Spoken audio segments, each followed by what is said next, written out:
Good morning, Illini. It is November 9th, and we are so excited for today's show. We have plenty on the show planned for you.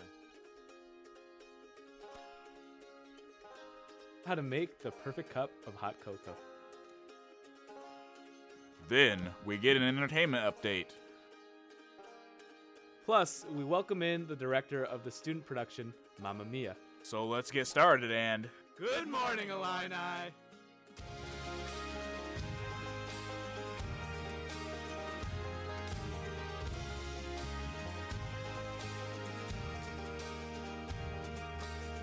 Good morning, Illini.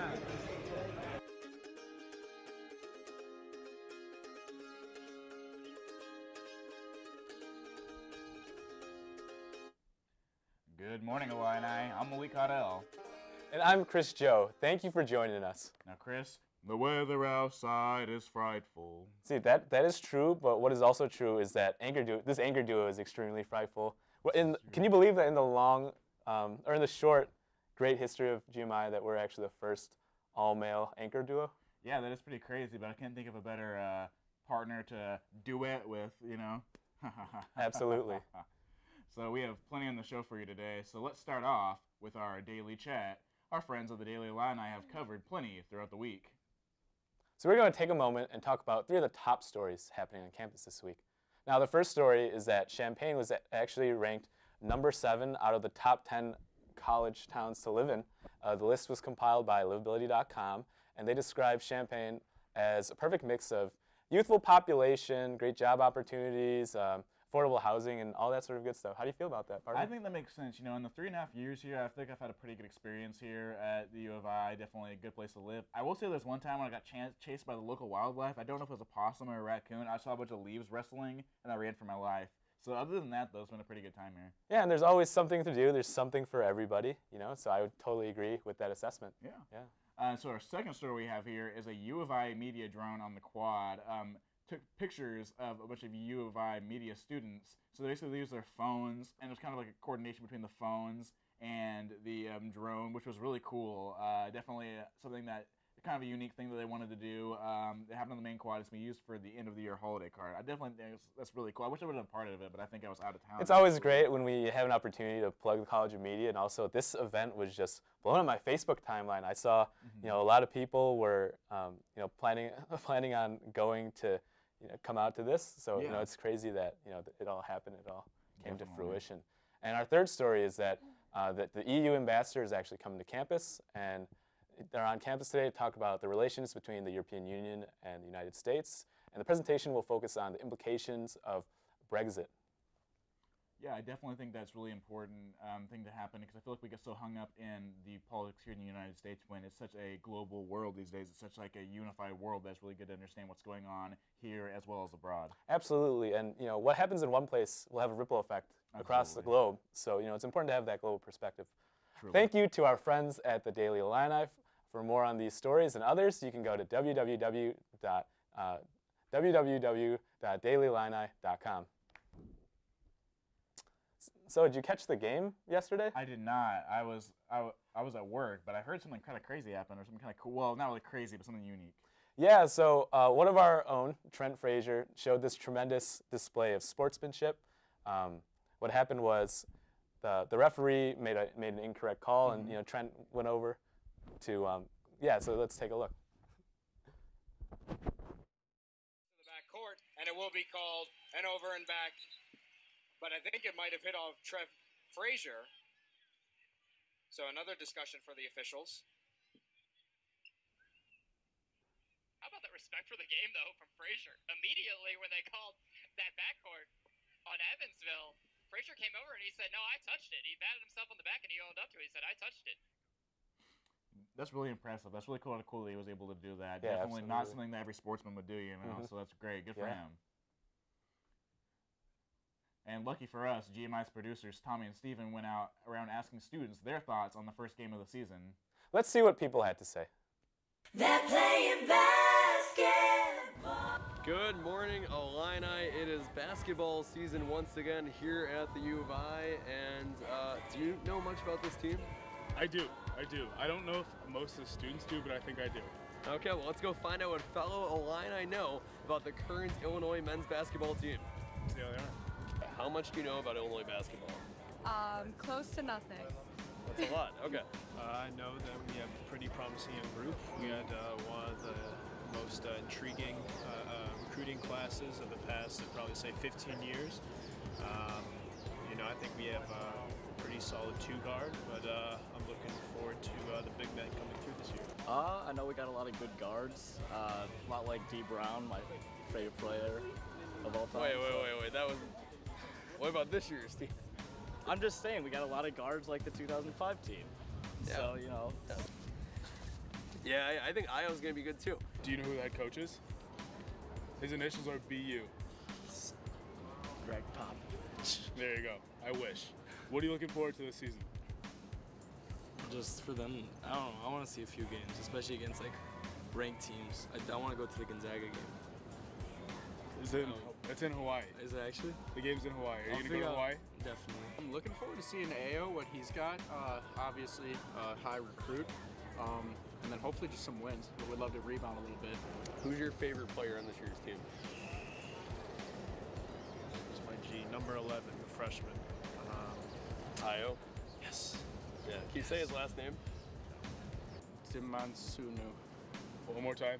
Demansunu or something like that. All right, it's close. Ayo. I played against him growing up. You played against him? Yeah, all the time. Did you dunk on him? No, I got dunked on a couple times. That's okay. That's all right. It's on my huddle. You can check it out. What's the link? I'm not 100%. Let me get back to you. Okay, we'll find it. We got Io. We got no more Mark Smith. That's important. Let's see. Trent Frazier, Kipper. What's his name? The big guy, Georgie. Yeah, Georgie. I know number 5. That's about it, because I've seen one game. Do you know who number 5 is? No, but he's really good in the post, especially the low post. D. Brown is back after 2 years of being hurt. How do you think he's going to do this season? I think it's a good opportunity for him to come back from injury and just show him what they were missing and really prove himself back. Well, I think it's pretty clear that people know nothing about our team. They think we're pretty bad this year. Yeah, that's the consensus. I don't necessarily think that's going to be the case, but we'll see. Yeah, we'll see. Game 2 is next Tuesday against Georgetown. Until then, good morning, Illini. No way transition defense can get that. And Brown hits it from field. Williams and scores. And today I'm joined with a special guest, the co-director of the Illini musical production of Mamma Mia, Kaylee Halper. Kaylee, thank you so much for joining us. Thank you for having me. So how has the show been going? You've had a couple of productions. Yeah. So how's it going? It's been going really, really well. Everything's been going great. Yesterday we opened, and our opening show was amazing. I couldn't have asked for a better show. And can you kind of explain, what what kind of goes in behind the scenes to kind of prepare for a production like this? Yeah, so we found out we were doing the show in August. So since then, it's been nonstop. And basically, it's a lot of meetings with designers and getting auditions ready, having the auditions, casting the show.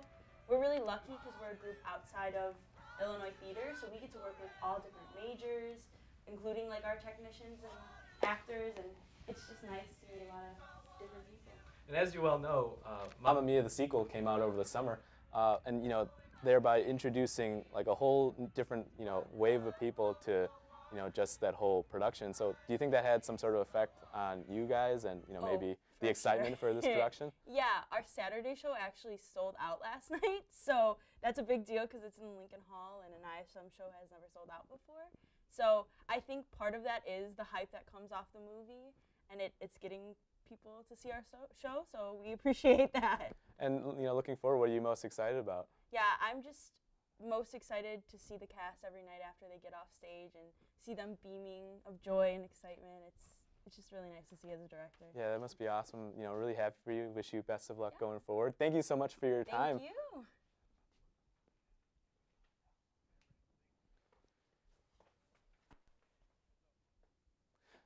And so that was really cool that they were able to come visit us. And GMI's Alvaro Martinez went to a place near campus that has a long history and some good finds.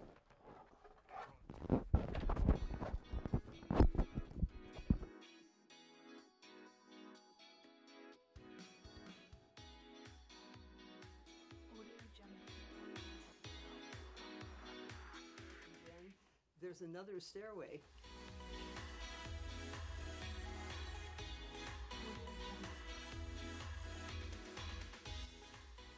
This house was built in 1901.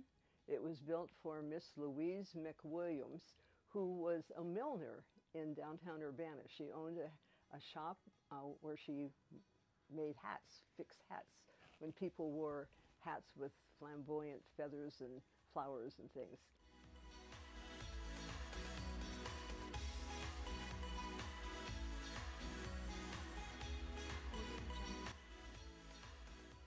She continued to own the house for a number of years.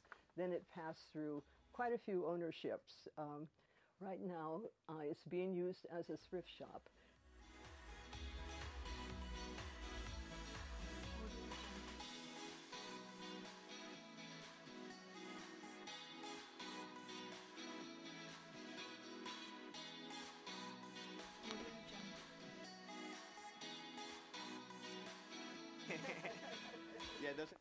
Good morning, Illini. I'm Andrea Flores, your UI7 News correspondent with your campus and Champaign-Urbana news. Let's take a look at what's happened this week and what's going on across campus. Well, it's been a wild week across the country with the midterm elections wrapping up. The Senate remains red and the House was turned blue.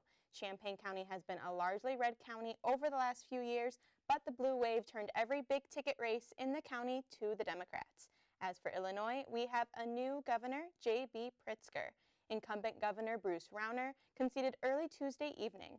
Pritzker won by a 54% to 39% in Illinois.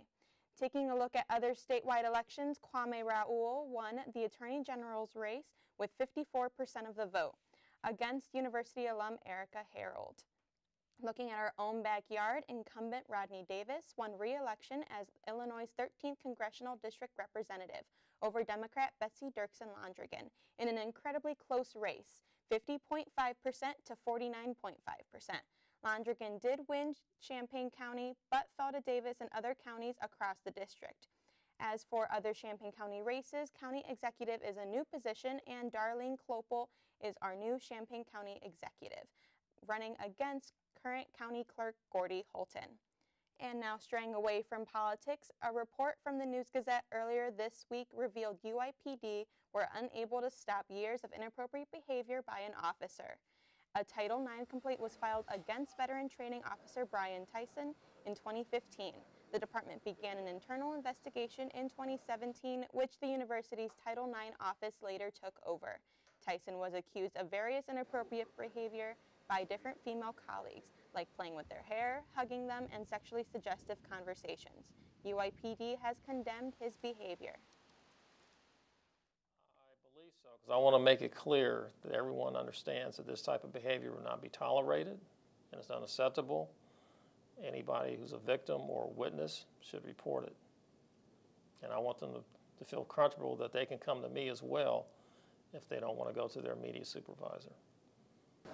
He has denied any wrongdoing in a statement to the News-Gazette. His behavior did not violate any sexual misconduct policy, according to the investigation, and he is no longer working on the training staff, and he is currently in a disciplinary department program.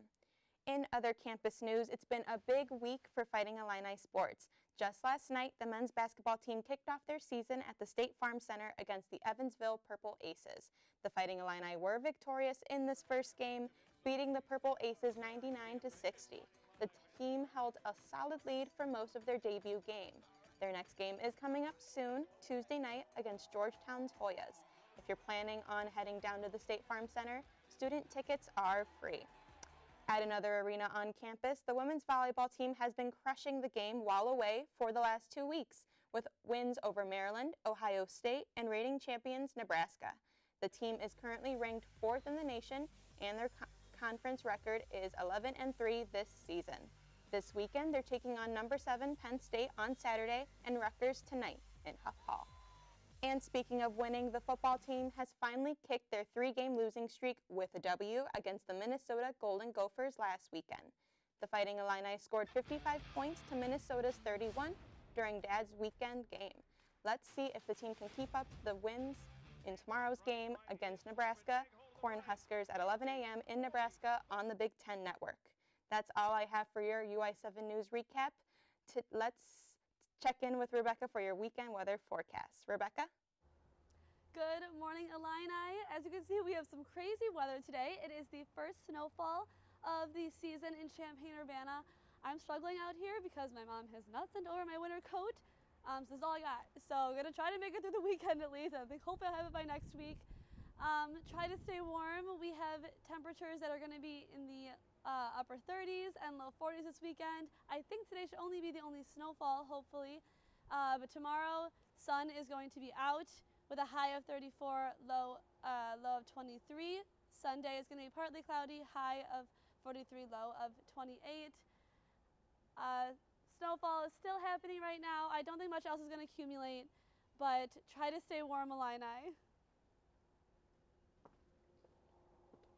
You know, I think the weather out there was a little iffy out there. Definitely. I mean, that's November, so you never really know what you mean. It's kind of a wild card month. It's kind of like March. I don't know, like, regularly speaking, I'm not a fan of snow, but I don't know what it is. You know, this childlike wonder always just takes over me whenever the first snow occurs. And I was really feeling that, you know, during the late evening to early morning hours when, you know, snow was coming and it was just, you know, dusting everything. But I'll be honest with you, Chris. I have one question. Yeah. Do you want to build a snowman? I don't think. Come on, let's go outside and play. I don't think there's enough snow accumulation. The snow hasn't accumulated enough. It's definitely those like big like the messy flakes. Those are the annoying flakes. Those are the flakes when you open up your car and you're trying to get all your stuff in the car and it's just like hitting the fat flakes hitting you there. It's not a good time. Yeah, and coming up after the break, GMI's Mariah McBride is in the control room. And we have another live guest. Stay tuned. There's still plenty in the show. Why don't you ever see elephants hiding in trees? Because they're really good at it.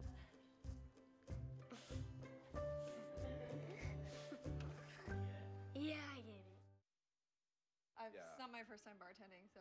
It's a sausage party in here. It's fine. I'm very familiar. Yeah, because you're a sexy girl, Sam. Last thing, Yeah. is that the music, when Momo kicks it into high gear, is going to get a little bit loud in here. So your customers are going to have a hard time hearing you. So you may want to. What?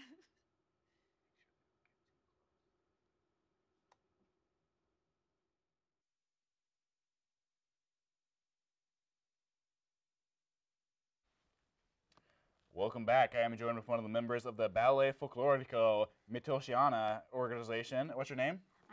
Anissa, nice to meet you. All right, so for somebody like me, I don't really know a lot about Folklorico, so can you kind of like give me like a very brief kind of rundown of what it's all about? Yeah, so basically we're a traditional Mexican folkloric dance group on campus, and really our main goal is just to spread like culture and diversity. There's not really any other club like this on campus. Okay, awesome. So I'm also somebody that's kind of uncoordinated, so like what could you say is kind of like the best like way to like, kind of get on board with something like this, you know what I mean? Because I'm always interested about like learning how to like do more cultural dances, but you know I got kind of 2 left feet. Yeah, so. well, we take in people who have never danced before at all, so we really will teach you from scratch how to do everything. So we accept anyone. Okay, so can you kind of show me like a little something just probably the most like basic level thing so I don't make a fool of myself? Yeah, so there's this one step. I'll show you what it looks like when you like do it. Okay. So it's right, but you don't have the skirt. I don't have a skirt, so but we'll. So it'll be step. Step. Heel.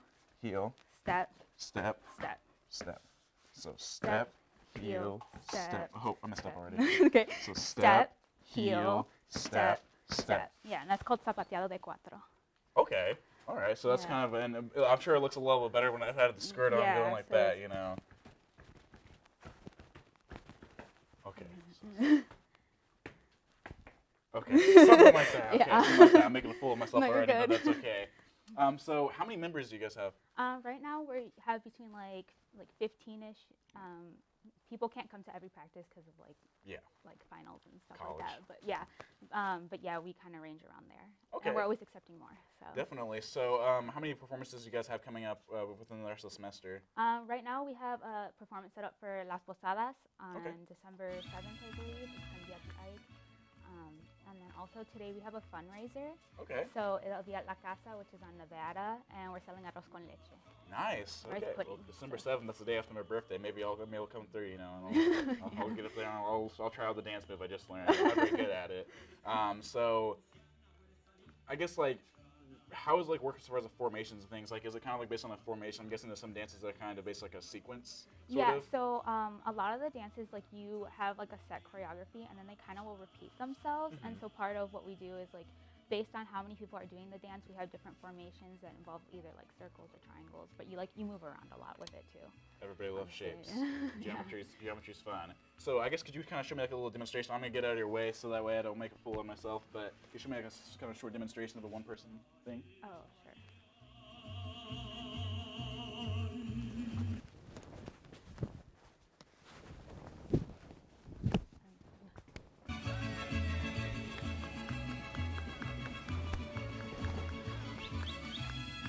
All right, that was really good. I like that. I really need to get me a skirt like that so I can kind of get into a practice maybe in the I mean, the guys have different outfits. You can use there's a song where you use like machetes. Cool. Okay, that sounds pretty cool. All right, well, thank you so much for coming on the show. Thank you. Well, thank you for that. Sorry. Taylor Madden. That was okay. Out of the studio for this. Show you what's cooking. The cold weather moving in. She shows us how to make the perfect cup of hot cocoa. Episode of ILL Tell You What's Cooking, and this week we're going to make some creamy and chocolatey hot cocoa. So first we're going to talk about what you need. This recipe is super simple. All you need is a 1 cup measuring cup, 1 tablespoon, some baking cocoa, some sugar, some heavy whipping cream, some whipped topping, and some candy canes. So the first thing we're going to put into our pan is 1 cup of heavy whipping cream. Fill up the measuring cup. After that, we're going to add 1 cup of water.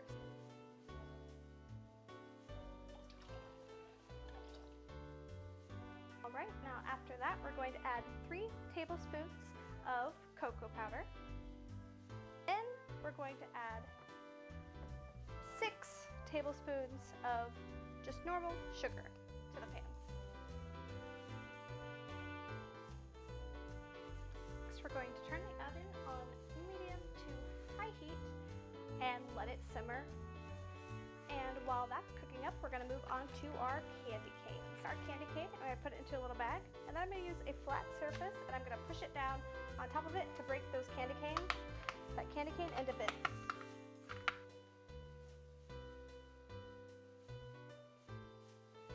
When it's done, we're going to take our pan, and be careful if you're pouring it straight from the pan. Pour some cocoa into your mug. Then you want to place some marshmallows right on top.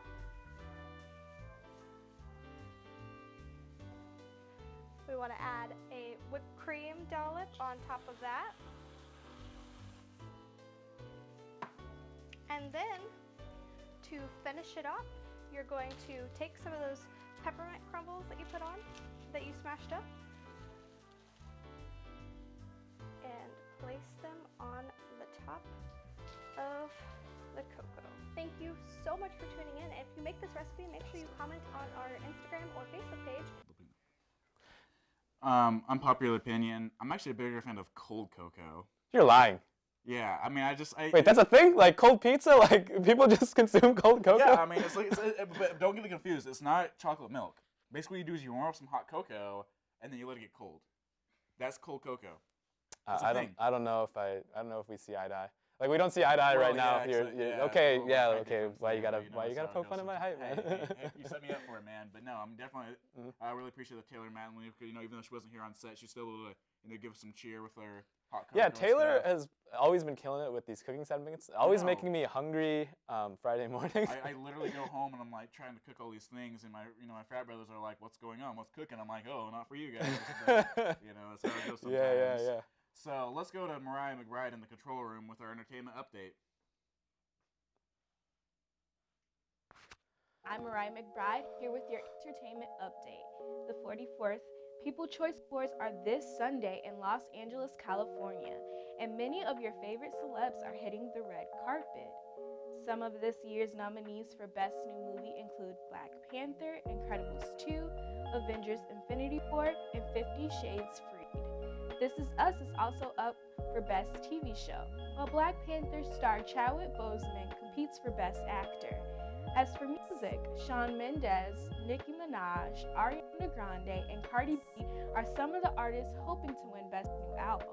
The show will air at 8 p.m. on E! News, so grab a snack, some friends, and watch to see your faves make the cut. Now that you have an idea on how to spend your Sunday night, you might need some plans for your weekend. No worries, you're in luck because today the movie The Girl in the Spider's Web hits theaters. The film is a sequel to Oscar-nominated film from 2011, The Girl with the Dragon Tattoo. This crime thriller is about a computer hacker and journalists that find themselves trapped in a web of government corruption. New movie, check. What about new music? Pop star Ariana Grande released a new song called Thank You Next, thanking all of her exes for getting her this far. The single comes just a month after her split from SNL star P. Davidson in October. Other new music to look forward to includes new tracks from British girl group Little Mix, Jennifer Lopez, Kelly Clarkson, and Meghan Trainor. Last and certainly not least, for some people, actor Idris Elba is people's sexiest man alive. For many, People magazine got it correct this year. There was much controversy over the winner last year, Blake Shelton. Do you think they got it right this year? Let us know on our Facebook or Instagram. Well, that's all for your entertainment update. I'm Mariah McBride, and good morning, Illini. You know, there's always a lot going on in the entertainment world.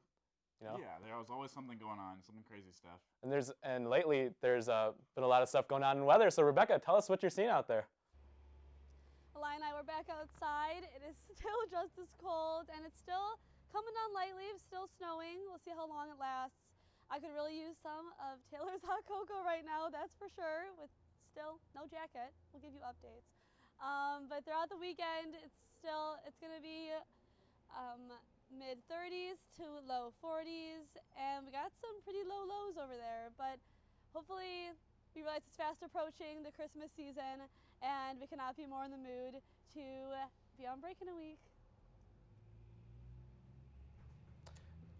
Really great show today. Definitely. I mean, I'm still kind of like shook about like an Idris Elba, you know, like he's my man. Like I've begun for him to be like the sexiest man alive for a long time. You know, I've been writing letters actually. To Idris Elba? No, to the People magazine. I was like, what? I write letters to him too, but you know, I mean, that's a whole other story, all right? Yeah, I'm glad our boy Heimdall, you know, got a chance to shine there. Exactly. I'm really hoping that they cast him as the next Bond. That'd be great. I'm ready for Black Bond. I'm here for it. You know, I'm really thinking that he could really kind of pull it together. He's a little old though, but definitely he still has the moves. So. Yeah, absolutely. He can definitely handle it. But I think my biggest takeaway from today's show is that you enjoy cold cocoa. That cold cocoa is a thing. I really do like cold cocoa. I mean, it's a thing. It's really a thing. You know what I mean?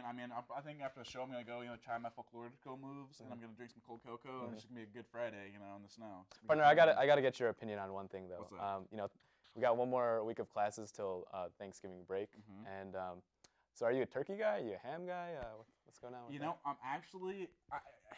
I used to call it like the ham fatigue, like my mom would make a lot of ham, and there'd always be all this ham, and all we'd eat for like a week afterwards would be ham, and I'd think about that, and I'd get under my skin. I'm like, oh my gosh, I'm gonna go to dinner tonight, and we're gonna have ham. So I wasn't a turkey guy, but turkey's such a precious commodity. You run out of turkey so fast because everybody goes for the turkey, nobody goes for the ham, so you have leftover ham. Nobody goes for the ham. Nobody goes for the ham. I don't know what it is, so I get so over it. But anyways, that's our show.